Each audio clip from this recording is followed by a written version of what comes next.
Բարև ձեզ սիրելի բարեկամներ, եթերում Տապանի քննարկում հաղորդաշարն է եւ այսօր զրուցելու ենք ազգային օրակարգ կուսակցության խորհրդի նախագահ Հայաստանի Հանրապետության նախկին դեսպան Արա Հակոբյանի հետ, ողջունում եմ պարոն Հակոբյան։ Սկսենք քննարկել երևի Փաշինյանի մամլո ասուլիսից, որը մեր ուրեմն քննարկումներից դուրս է մնացել, որոնք էին հիմնական կետերը այն որոնք որ ավելի հետաքրքրություն են ներկայացնում քաղաքական ուրեմն իրադարձությունների շրջանում։ Տեսեք, հիմնական քաղաքական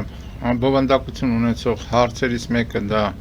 արտաքին քաղաքական հարցներ, այսինքն Ռուսաստանի հետ հարաբերությունների զարգացումը այսօրվա եւ արկա խնդիրների հետ կապված կարգավորումների հնարավորությունը կարող ենք սկսել դրանից, որոշ ներհայկական հարցեր կան, որոնք նույնպես կարծում եմ հետաքրքիր են։ Մյուս հարցը, որը դա Ալիևի հայտարարությունն է Նախիջևանում, կապված նրա հետ, որ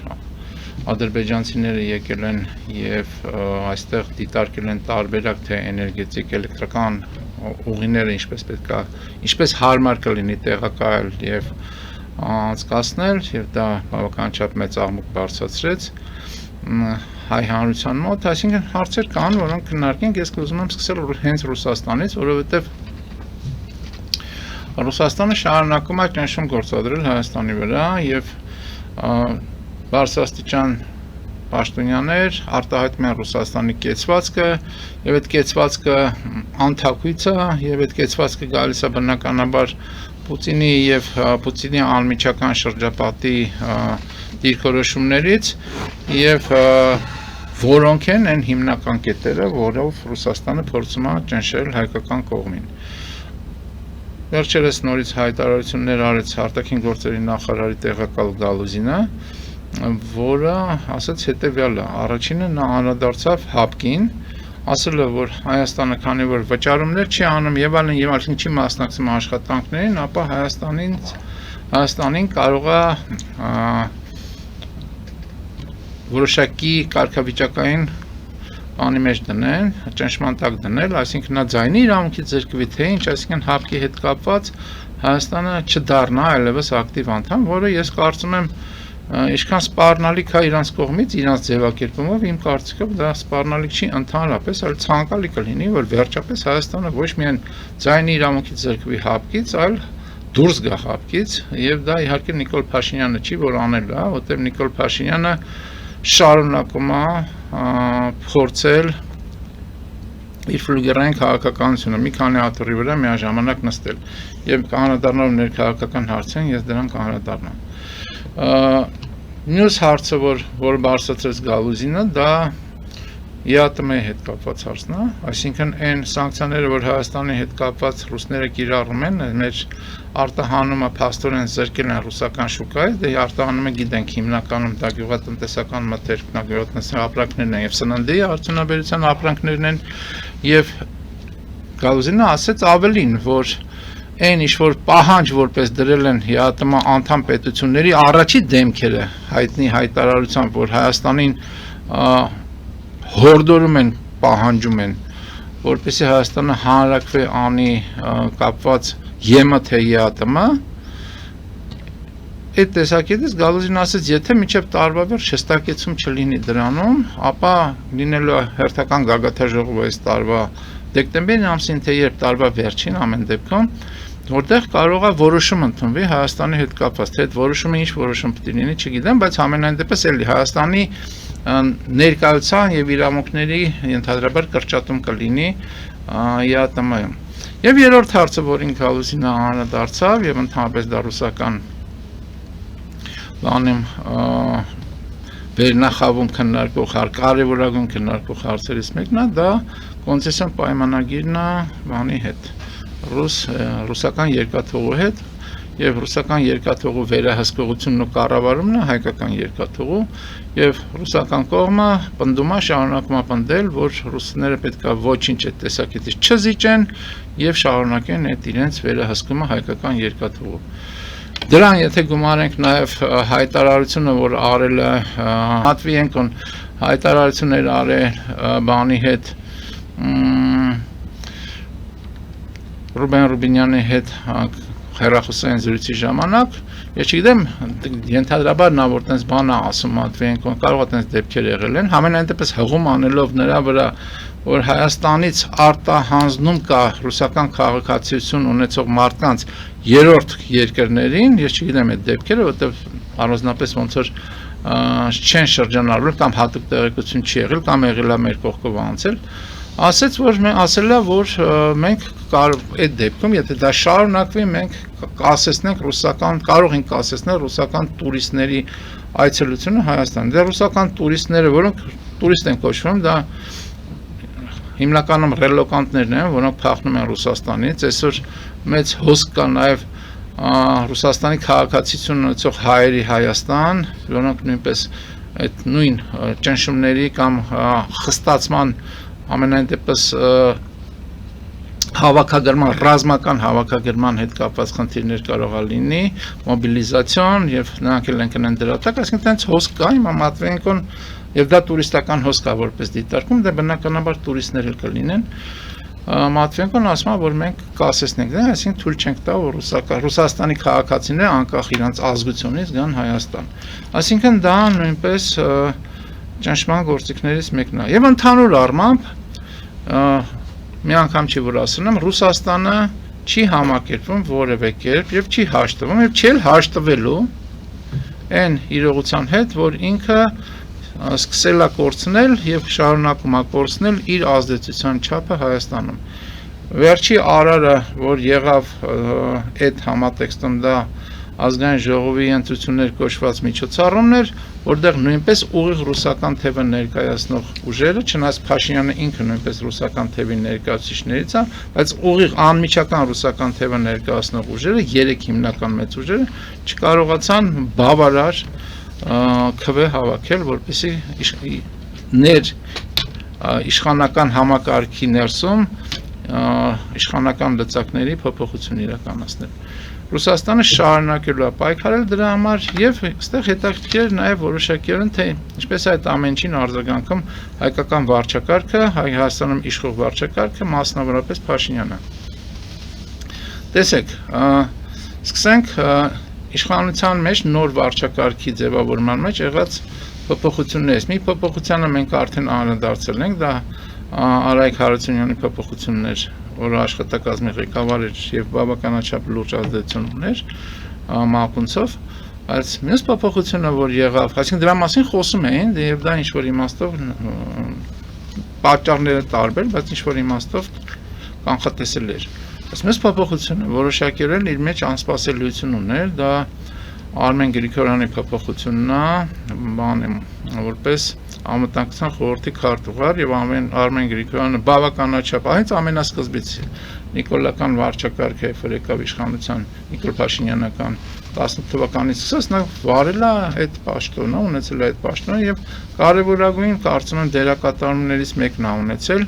այս ամբողջ ընթացքում հայկական հարցի, մասնավորապես Ղարաբաղյան պատերազմի հարցում, հայ-ադրբեջանական հարաբերություններում, հայկական խնդիրների ստորադասման եւ զիջումների համատեքստում։ Բան չի իզուր չի լինի ասել, կարծում եմ, որ Արմեն Գրիգորյանը եկել է իշխանության մասը դարձել եւ իր կենսագրության մեջ ունենալով շատ կարեւոր դիրք Transparency International հայտնի կառույցում եւ Transparency International կառույցը ինքը գլոբալիստական հայտնի կառույց է, Հայաստանում դա տարածված է ասել սորոսական։ Եվ այստեղ նույնպես ես ուզում եմ կրկնել եւ վերահաստատել իմ ասածը, որ Նիկոլ Փաշինյանական վարչակարգում շատ ներդաշնակ սինթեզված են այդ երկու հակահայկական թևերը։ Գլոբալիստական գիծ սորոսական, եթե կուզեք, ռուսական եւ թուրք-ադրբեջանական։ Եվ հիմա սորոսական թևի կամ գլոբալիստական թևի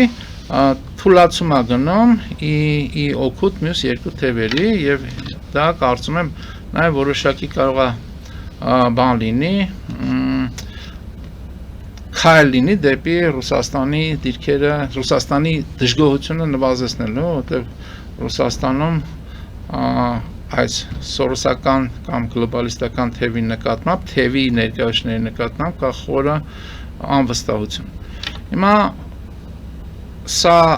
այդ մասով դիր բաների պաշտոնների փոփոխություն այդտեղ կավելացնեի նաև այդ հանձնաժողովի նախագահ մենք անդրադարձել բայց կարելի է նույն ճանապարհի մեջ այո դա կարելի ասել եւ էլի մենք դա անդրադարձել ենք եւ ասացինք որ դա անգամ զավեշտալի է հնչում երբ որ եվրոինտեգրման հանձնաժողովի նախագահը դարձնում են նախագահային դարձնում վառ արտահայտած ռուսական թևի ներկայացուցիչ եւ ԵԱՏՄ նախագահային դարձնում այսպես կոչված իբր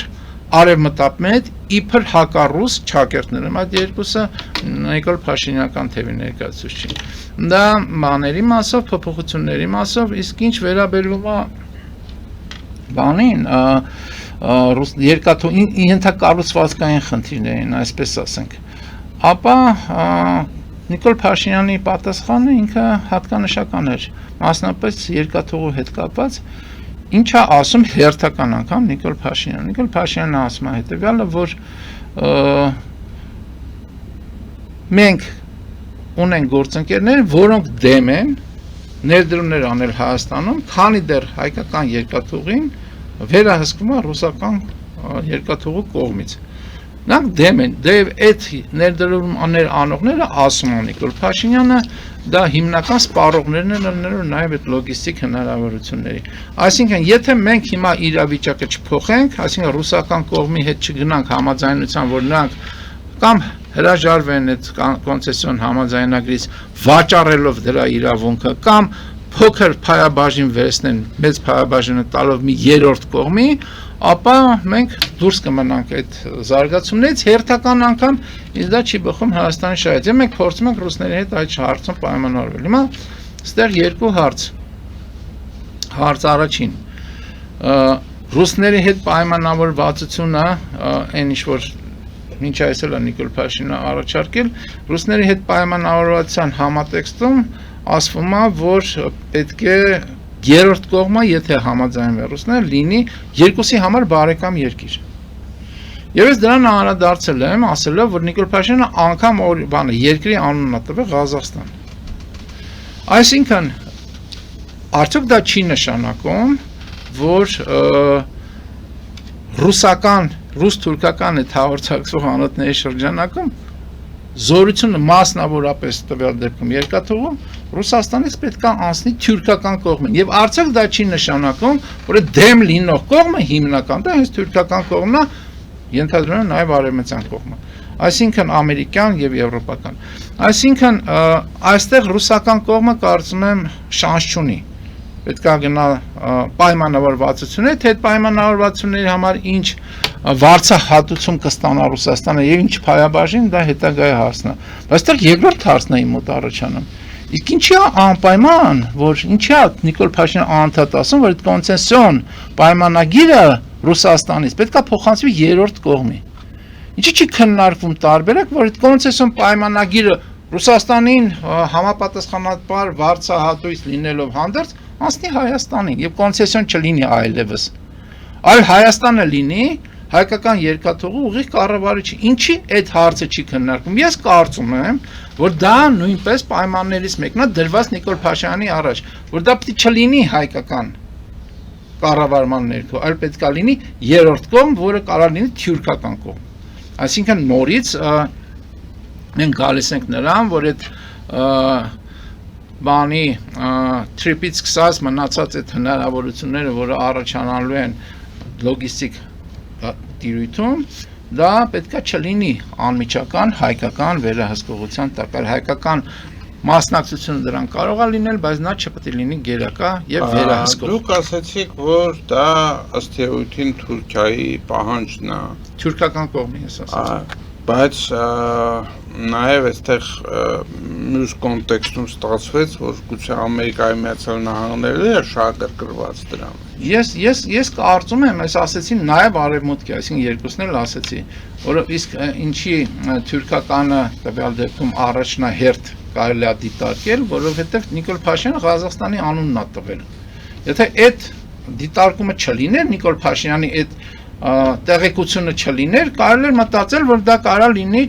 անորոշ որևէ մեկը, կարա թուրքական լինի, կարա արևմտյան լինի, բայց տվյալ դեպքում քանի որ թուրքականի բանն է տրվել, ապա ամենայն հավանականությամբ դա նախասիրություն կամ գերակայություն կամ հնդածս կերևա, բայց դա միարժեք է, որ դա պետք է ռուսական չլինի։ Նայեք, հայ-թուրքական հարաբերությունները եւ ընդհանրապես Ադրբեջանի հետ հարաբերությունները իրենք տխուր պատմություն ունեն։ Արդյոք միջինասիական հանրապետությունների հետ էլ հայկական, ուրեմն այսպես քաղաքակրթական ինչ-որ խնդիրներ ունենք մենք նրանց հետ, որովհետեւ ըստ իս, ասենք օրինակ Թուրքմենիայի հետ բավական լավ հարաբերություններ կան, նույն Ղազախստանի հետ, թե դա միֆ է։ Տեսեք, դա ոչ թե միֆ է, այլ դա այն ծխածածկույթն է, որով փակցնում են, որ թուրքական երկրներ, այն մատվում միջինասիական երկրներ եւ Թուրքիան եւ Ադրբեջանը, որպես առանձին վերստաց պետություն, դրանք ունեն ընդհանուր քաղաքակրթական, ազգային եւ պետական շահեր եւ այդ ամենը շատ վառ արտահայտված է այսօր գործող եւ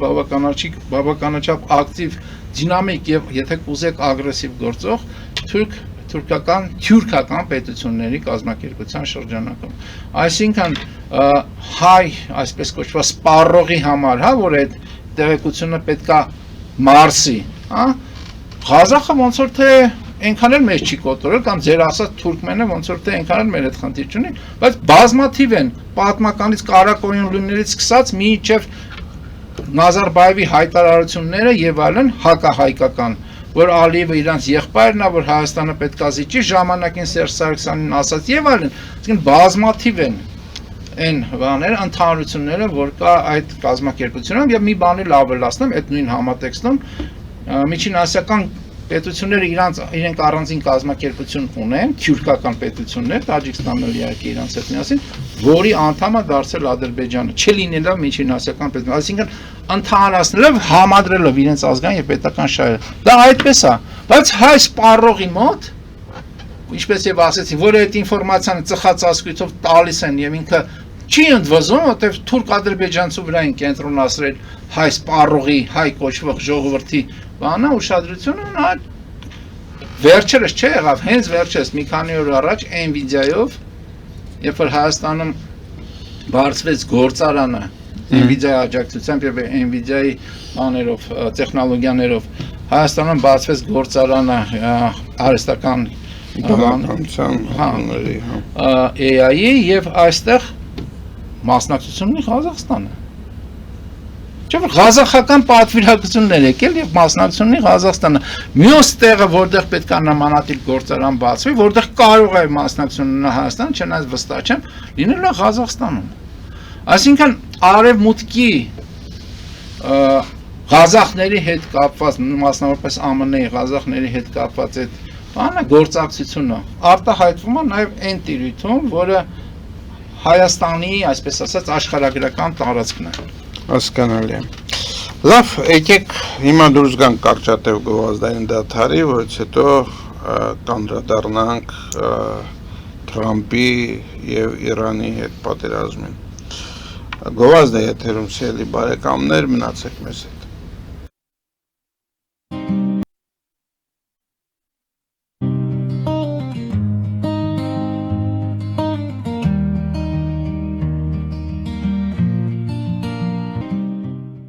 Ֆելիչե ժամանակակից ատամնաբուժական կլինիկա։ Այստեղ հարմարավետությունն ու խնամքն առաջնային են։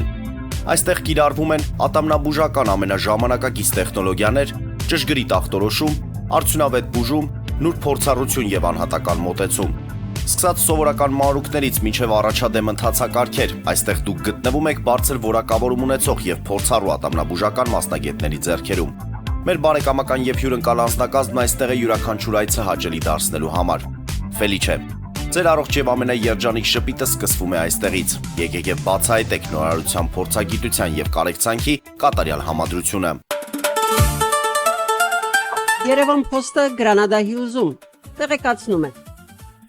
Դրամական փոխանցումներ 1%-ով։ Օդանավով 1 պաունդը 2.99։ նավով ուղարկեք մեկ արկղ, երկրորդ արկղը անվճար։ Ավտոմեքենաների փոխադրում անհավատալի արժեքներով։ Ինչպես նաև կահույք եւ մեծ չափի բեռների փոխադրում։ Jackpot հագուստի խանութը երկրորդ մասնաճյուղն է բացել Գլենդելի սրտում, որտեղ կարող եք ձեռք բերել եվրոպական եւ ամերիկյան ընտիր հագուստեղեն, կոշկեղեն, աքսեսուարներ, պայուսակներ ամենահարմար արժեքներով։ Նաև կարող եք ցանկացած ապրանք պատվիրել եւ ձեռք բերել կարճ ժամանակում։ Jackpot-ի Գլենդելի հասցեն է 1135 North Pacific Avenue, հեռախոս 818 813 2252։ Jackpot հագուստի լավագույն կենտրոնը Գլենդելում։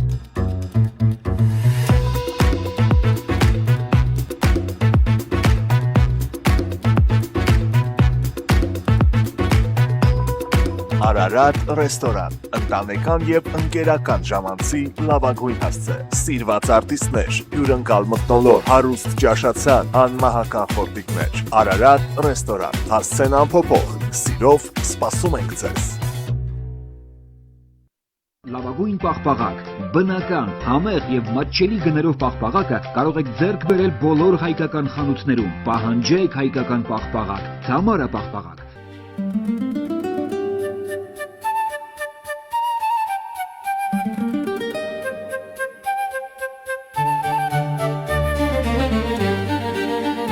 Նոյան տապան տպարան, Նոյան տապան հրատարակչություն, շարվածքից մինչև տպագրում, զանգահարեք, գրեք, այցելեք, միասին պատրաստենք ձեր գիրքը, ամսագիրը կամ թերթը, որտեղ նշվելու է, տպագրված է Նոյան տապանում։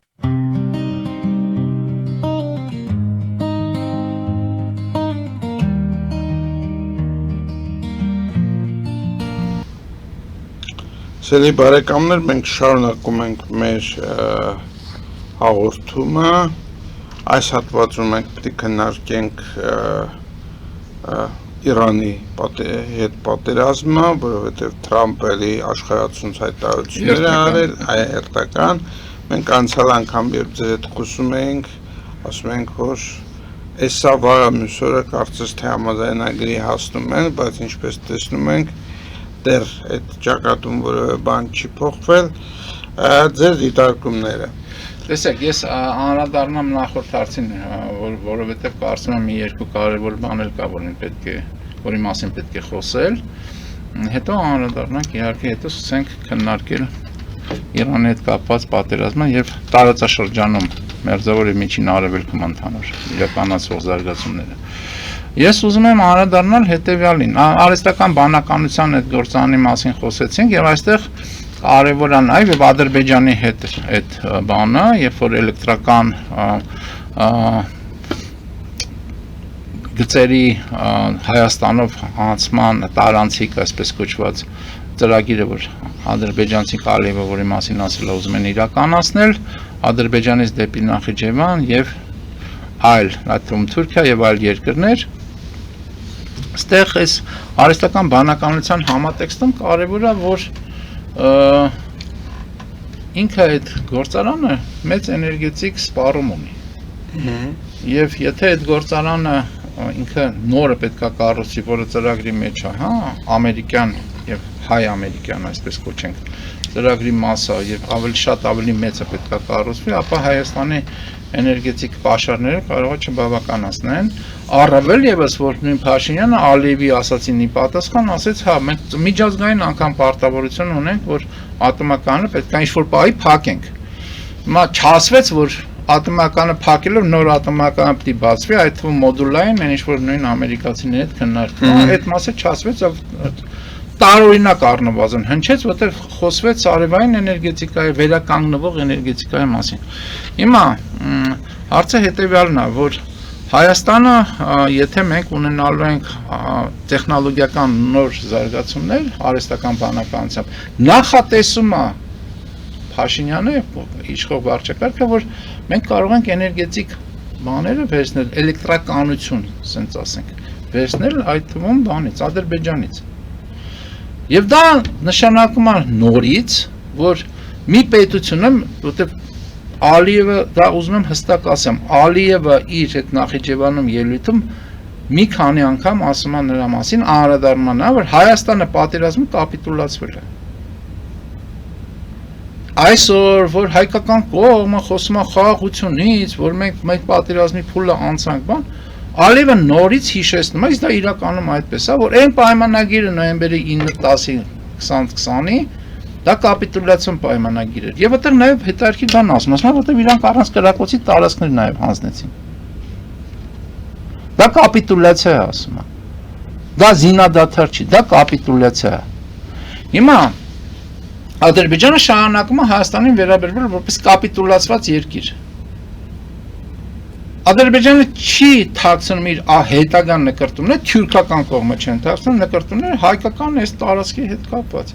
Եվ եթե դու այդ կարգի տեխնոլոգիական, իսկ եթե Հայաստանում արհեստական բանականության այդ մեծ բանա գործարաններ են կառուցվում, իսկ դա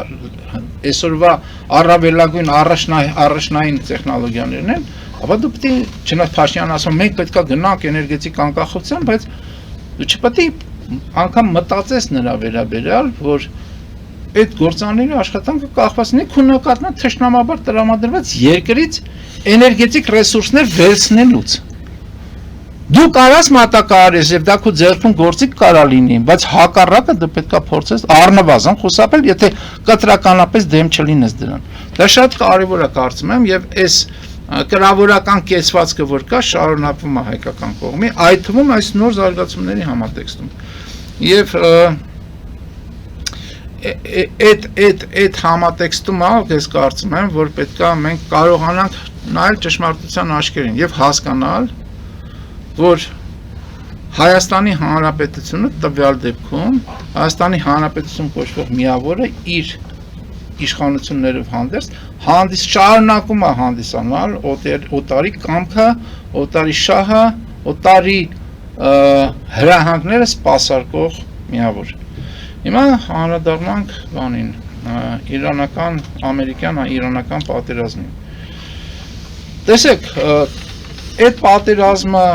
դիտարկելիս կամ քննարկելիս պետք է նայել, թե տարածաշրջանում շարունակել դիտել, թե տարածաշրջանում ինչ նոր զարգացումներ են ընթանում։ Սկսենք Թրամփի աշխարհացույց հերթական բանից, հայտարարությունից, Թրամփը 3 ասաց, որ ինքը շուտով Հորմուզի նեղուցը կհայտարարի եւ կճանաչի որպես Ամերիկայի տարածք։ Թրամփից ինչ ասես կարելի է սպասել գոնե հայտարարությունների մակարդակը եւ ամեն տենց հայտարարությունը խաթարում է բնականաբար այն հնարավոր կարգավորումը, որ կարող է լինի Իրանի եւ ԱՄՆ-ի միջեւ։ Հիմա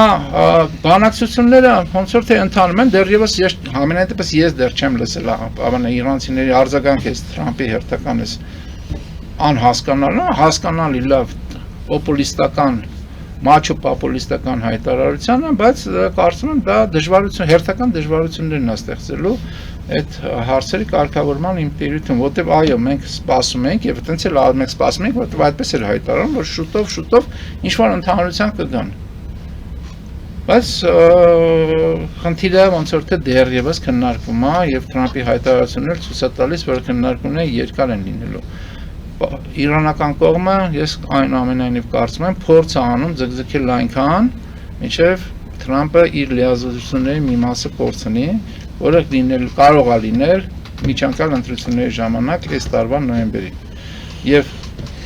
ամենայն դեպս բոլոր տվյալները նրա մասին են, որ հանրապետական կուսակցությունը ամենայն հավանականությամբ, եթե այսպես շարունակվի, պարտվելու այդ ընտրությունների ժամանակ եւ կորցնելու կոնգրեսը։ Իսկ հենց կորցրած կոնգրեսը հակաթրամփյան լրջագույն գործընթացներ են սկսելու։ Եվ ես կարծում եմ Իրանը դրան է սպասում, բայց դրան զուգահեռ այլ զարգացումներ են ընթանում։ Մենք դրա մասին արդեն խոսել ենք, որ եռակողմ Պակիստան, Սաուդյան Արաբիա, Թուրքիա այդ հաշտության այդ համաձայնագիրը կնքվեց անվտանգային, որտեղ փոխադարձ անվտանգային աջակցության պայմանավորվածություն եղավ, որը նման է, ինչպես եւ ես ասել եմ, ՆԱՏՕ-ի 5-րդ հոդվածին, որ մեկի վրա հարձակումը նշանակում է հարձակում բոլորի վրա։ Հիմա էլի 1 թե 2 օր առաջ Եգիպտոսում հանդիպում ա եղել Ական Ֆիդանի,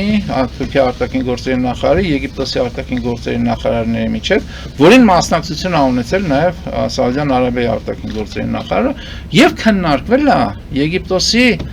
միացումը այդ երեքի համաձայնագրին։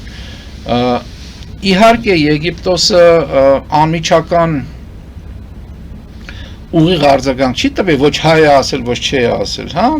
ասել է, որ մենք այդ հարցը պետք է քննարկենք, դա միանգամից չի լինելու, պետք է տեսնենք մենք միջազգային ինչ պայմանավորվածություններ ունենք, պարտավորություններ, պետք է տեսնենք մեր սահմանադրության հետ, դա ոնց է համընկնում կամ համադրվում եւ այլն, այսինքն չի ասել այո, որը կարեւոր է կարծում եմ, բայց հարցը բարձրացված է։ Եվ սրան զուգահեռ հետաքրքիր է նաև, որ բավականաչափ բան տեղեկատվական եւ միջոցառման համատեքստում քննարկվել է խոսվել է նա մասին, որ հայտնի Աբրահամյան համաձայնագրերի 6 տարիներ, որով ԱՄՆ-ն էր փորձում եւ Թրամփյան ԱՄՆ-ն, այսպես կոչված, եւ փորձելու է ներառել այս միջին եւ մերձավոր արևելքը այդ համաձայնագրի շրջանակում եւ վերահսկողություն իրականացնել։ Տեսեք, այստեղ որոշակի մրցակցություն է առաջացել եւ դա ցույց է տալիս, որ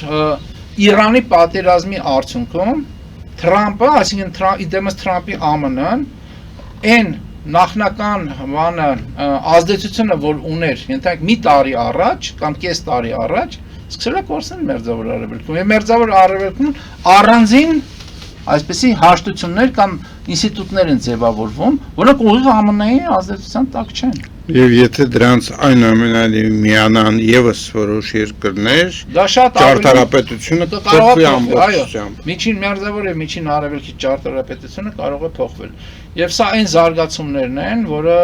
անմիջական մեր վրա ազդում է։ Դա հենց մեր սահմանների շրջանակում է։ Անմիջական մենք հենց այդ միջին եւ մերձավոր արևելքի տարածաշրջանի մաս ենք։ Հարավային Կովկաս կոչված այս մասը, այս կտորը, նրա մի մաս է։ Եվ մենք չենք կարող դրան անտարբեր նստել նայել կամ մտածել, թե ստեղ Հայաստանում ղազախները ինչ պետք է անեն, ադրբեջանցիք ինչ պետք է անեն, կամ ռուսական ազդեցության բաներ ուժերը ինչ պետք է անեն, մենք մտածենք, թե Հայաստանում առաջինը հայությունն ու հայկականությունը ինչ պետք է անի, հայկական պետությունը ինչ պետք է անի, եւ հայկական պետությունը Հայաստանի արտաքին հարաբերությունները ոնց պետք է կարողանա առաջ մղել մեր ազգային պետական շահը, որը դժբախտաբար չենք տեսնում այս բանը եւ չենք էլ տեսնելու, քանի իրական արմատական իշխանապողություն չլինի Հայաստանում եւ ազգայնական ուժերը չգան իշխանության եւ ազգային պետություն Հայաստանում չձևավորվի։ Իսկ դա չի լինի միջև այնուամենայնիվ առաջ ազգային ուժերը փորձեն միաբանում ունենալ, փորձեն որոշակի կշիռ ձեռք բերել եւ Հայաստանի շահը դնել առաջնահերթության մեջ։ Այո, մենք դրա մասին խոսել ենք, ելիք խոսենք եւ այդ ուղղությամբ այդում ձեր աջակցությամբ հերթական փորձն ենք սկսել անել եւ հուսով եմ գոնե այս անգամ ինչ որտեղ կհասնենք, իսկ այդ ինչ որտեղը դա միաբանումն է, որ եթե միաբանման առաջի արարը եղավ, ապա մյուս քայլերը ավելի հեշտ են լինելու։ Շնորհակալություն պարոն Հակոբյան, սիրելի բարեկամներ, սրանով այսօրվա մեր հաղորդումը ավարտվում է, հիշեցնեմ, որ մենք զրուցում ենք ազգային օրակարգ կուսակցության խորհրդի նախագահ Հայաստանի Հանրապետության նախկին դեսպան Արա Հակոբյանի հետ, մաղթում եմ ձեզ ամենայն բարիք եւ մինչեւ նոր հանդիպում։